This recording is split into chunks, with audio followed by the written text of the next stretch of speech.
శ్రీమాత్రే నమః. పొరపాటున కూడా ఈ వస్తువులు కింద పడేయకండి.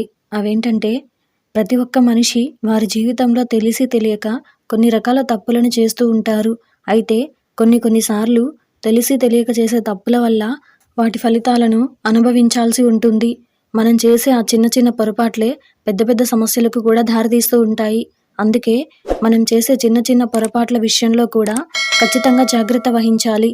అలా పొరపాట్ల మీద పొరపాట్లు చేసుకుంటూ పోవడం వల్ల భవిష్యత్తులో తీవ్ర ఇబ్బందులు ఎదుర్కోవాల్సి వస్తుంది. శాస్త్రం ప్రకారం చేతుల నుంచి ఏదైనా వస్తువులు జారిపడిపోవడం అశుభకరమైనదిగా భావించారు. అవేంటో ఈరోజు ఈ వీడియోలో చూసి వివరంగా తెలుసుకుందాం.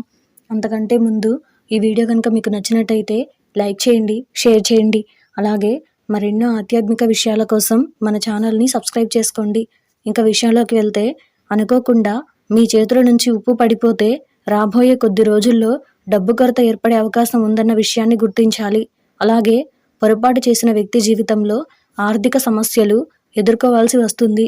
ఉప్పు శుక్రుడు, చంద్రుడితో సంబంధం కలిగి ఉంటుంది. కాబట్టి ఉప్పు పడిపోవడం మన పతనానికి దారి తీయడం అని చెప్పవచ్చు. చేతి నుంచి పాలు కింద ఒలకడం కూడా మంచిది కాదు. చేతిలో నుంచి పాలు పడితే కుటుంబంలో ఆందోళనకర పరిస్థితులు నెలకొంటాయి.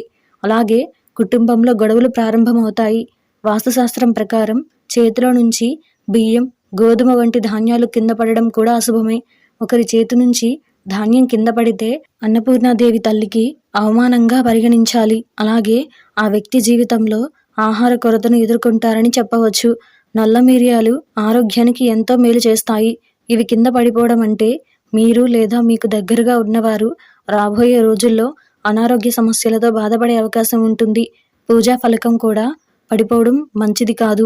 పూజా ఫలకం కింద పడిపోవడం కూడా మంచి శకునం కాదని పురాణాల్లో పేర్కొన్నారు. ఇది కుటుంబంలో పెద్ద సంక్షోభానికి దారితీసే అవకాశం ఉంటుంది.